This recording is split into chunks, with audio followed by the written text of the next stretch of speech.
Two of the best TVs in 2021 are both Sony OLEDs, the Sony A90J and A80J. So now what? Which of these should you get? Should you save some money, size up, or just go for the gold with the A90J? And is the A90J even better? Let's find out.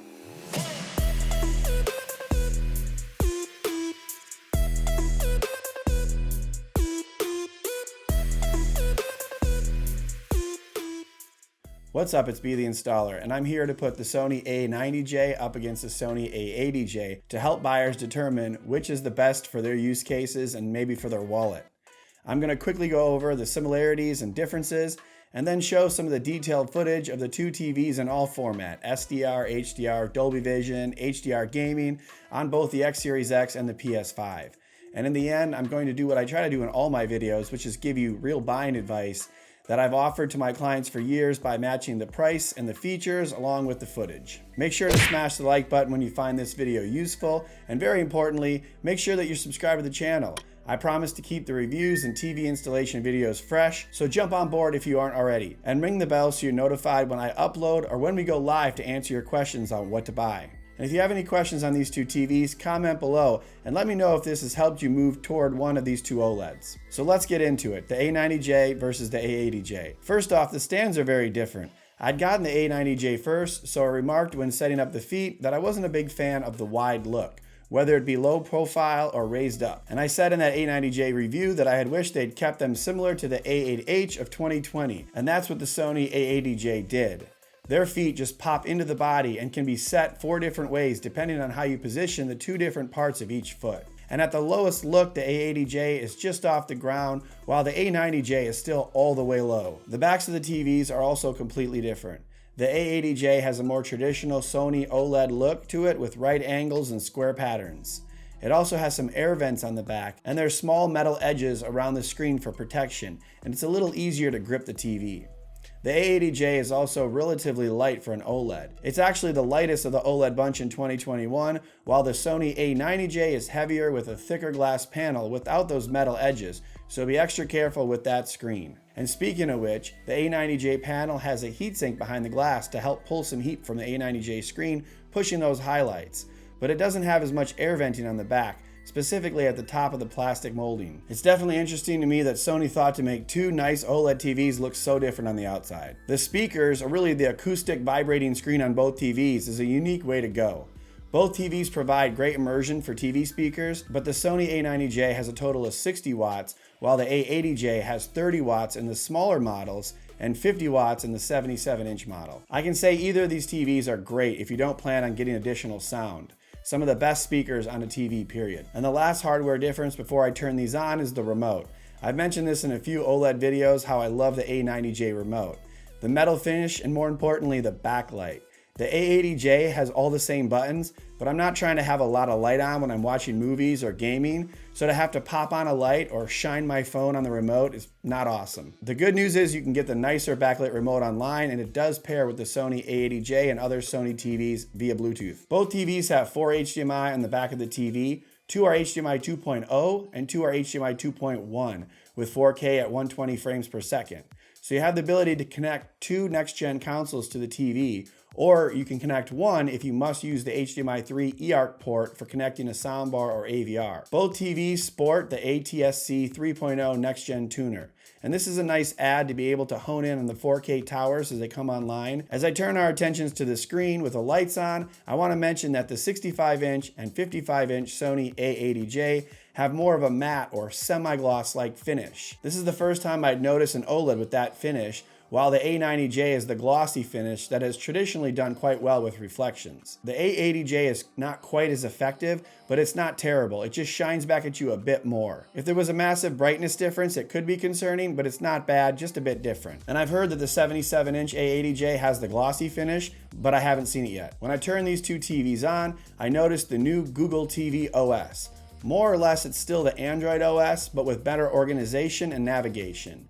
Easy to get into personalized content based on your viewing habits and apps, and then the menu breaks down at the top to movies and shows and so on. It also has a cool screensaver with images that showcase the time and the weather, but it's probably not great for OLED TVs, but I'm sure a majority of buyers aren't leaving their TVs on all night. So on to the content. And I'm going to start with some SDR on my Spectrum app, and then HDR, and then gaming.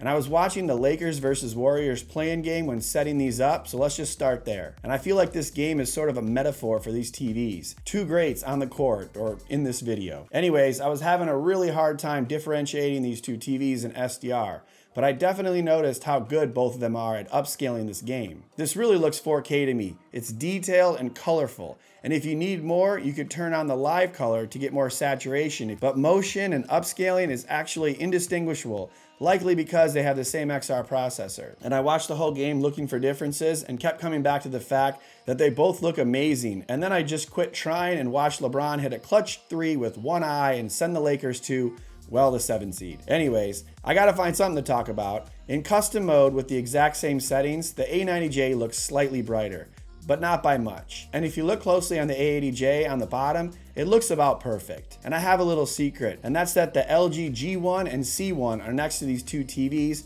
but I just can't show them yet. But all right, just for a second.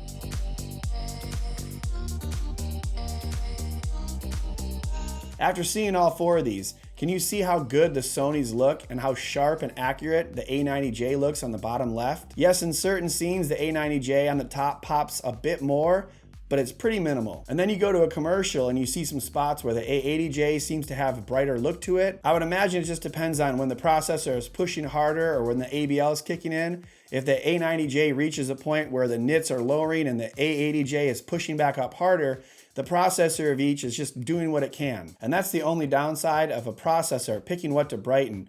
You do see the TVs going back and forth a little bit on the highlights, which is a bit odd. I wanted to get a really crappy quality movie on here to see how that looks because, hey, we all watch different stuff. So Back to the Future, which to be honest, it looks like crap, so perfect. And in this movie, there's a good bit of noise when upscaling. And let's face it, any TV would have it. But when I engage the noise reduction on both TVs, they clean up really well. The Sony A90J, again, a bit brighter, but here I noticed that the A80J has a slight bit more detail in the shadows. Or maybe the A90J just has better black levels. That's always a tough call. In person, it seemed like the detail was there and the A90J was brighter, but the camera rarely lies. And just in case you don't believe me regarding the processor and noise reduction, check out the LGs again. Not doing so hot, much more noise. But this isn't a video to rip on LG TVs because I'm a big fan for some content. So let's go from one extreme to the other, from crappy SDR to animated HDR. And I like to find a really bright and vibrant movie to watch, and this is it. These two TVs are awesome in Dolby Vision HDR. Both set to Dolby Vision Bright, and since we're comparing two very like TVs, I just went all in on these. Tone mapping to brightness preferred, auto contrast to high, and just lit up the room. And this is some pretty intense HDR on both TVs. But the A90J can be underestimated because it may not measure brighter in a major way over previous OLEDs, but man, these colors are extremely bright. As they fly in here, look at the faces of the front lion. The A80J looks amazing, but the A90J has so much punch that the camera is getting blown out by deep orange, not white, orange. And I've done a bunch of these comparisons, and that's pretty abnormal. And it shows how potent the A90J can be. But it's also creating a lot of heat. With the heat sink, but not the venting, the A90J gets a lot hotter than the A80J. Meanwhile, I have very little to complain about when it comes to the A80J. It's brighter than my A8H of last year, and with the new XR processor, it's pretty amazing. But when watching Captain America Civil War, I had a hard time seeing differences besides a very occasional highlight here on the A90J being a tick brighter. But every tick counts, right? For this MCU fight, I got the motion set to my preferences, which is having the motion flow smoothness at 2, clearness at 0, and the Cinemotion set to high. This seems to work best for me to achieve smooth motion without a ton of stutter or soap opera effect. Overall, I guess we end up with the Sony A90J edging out the Sony A80J in Dolby Vision by a small margin. And when watching non-Dolby Vision HDR on YouTube, both screens are super sharp. I have a hard time showing what I mean when I say Sony has such solid detail, so I'll give you a glimpse of the competition here again. This entire video, which I think is actually an LG demo, shows how tack sharp both Sonys are over the LG OLEDs of 2021. It's probably the most spoiled I've ever felt comparing two TVs. Well, really 4 TVs, I guess. With that said, let's move on to the gaming side of things before I offer my buying thoughts. And this is probably where I should have just left the LG OLEDs up on the board, because Sony really could have done a better job getting their HDMI 2.1 ready for the launch of the PS5 and X Series X, because there are already PC gamers seeking LG OLEDs with HDMI 2.1 for 2 years. Now, the missing feature of VRR and Auto ALLM is supposed to be coming out, but it's just a bad look. And with those features in tow, it would probably make it nearly impossible for someone to pass up on these two TVs. But let's assume that you're here because you're not gaming over 50% of the time, and if you are, it's not 4K at 120 with VRR needed, right? So you'd be like me, and if that's the case, again, both TVs look great in game mode. The only slight difference I can see again is that the A90J seems to be about 5% brighter, give or take. And the A80J looks to show a tiny bit more detail in the darker areas on the side of this scene specifically. It's really hard to find differences in game mode, but when I switch to Xbox Series X and play a little Dirt 5, I noticed that the A80J on the bottom actually has a bit of a brighter full screen or half screen, but when it gets darker through these tunnels, and I struggle to hold on to my lead here, I noticed that the A90J looks slightly better. And I'll admit, I was watching the A80J during the race because I was at eye level, but even when replaying this, it's almost splitting hairs to say that one is better than the other in game mode. Again, same processor, same panel, neither with extra gaming features or the game optimizer screens that LG and Samsung have, but still great fun, and I just haven't seen any benefit to complain about from the VRR, but I know it's something that Sony should have had on these OLEDs. So you made your decision, right? I mean, it was clear to me from the footage what TV to get. I'm only kidding, so let's wrap up with some buying advice. For me, it really comes down to some of the differences I saw in the comparison, along with some of the hardware differences. First off, I'm a big fan of the backlit remote, but that's only $80 bought separately, so clearly not a $1,000 or larger benefit. But what about the glossy screen versus the semi-gloss screen of the A80J? What about the fact that the A90J is a Master Series Sony and the A80J isn't? Is that calibration that comes with the Master Series worth it? All of these are good questions, so I'll go backwards. When I had my friend Magician AV help me get these two OLEDs to the same white point, we ended up having to make very similar adjustments. Both were already pretty dialed in, so it seems for me there was no benefit to the A90J there. The anti-reflective coating is probably a minimal issue. Some like the semi-gloss finish as it prevents you from seeing yourself so easily, but I prefer the glossy coat. I like that the 77-inch A80J is glossy, and the remote's $80, so just buy one if you want. But let's look at it from like the different size perspectives. First, the most common questions are things like the 55-inch A90J versus the 65-inch A80J. And the same thing, the 65-inch A90J and the 77-inch A80J. I have to say these mismatched size questions are pretty easy for me to answer.